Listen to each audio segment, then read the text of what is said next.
เรียมโซ่บองน้องกรมខ្ញុំនេះលិចទឹកកន្លះខែបាទកន្លះខែលិចត្រាំគល់បាទឥឡូវឡើងលឿងអស់លេងបាទ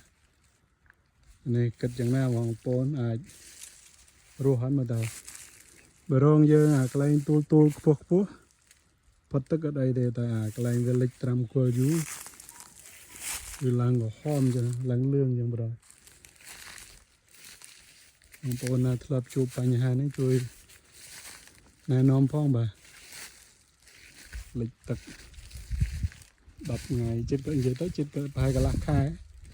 លើវាឡើងចេះគ្រូធ្វើយ៉ាងណាបាទច្រើនដែរខ្ញុំប្រហែលជាចូល10ដើមណានេះបាទ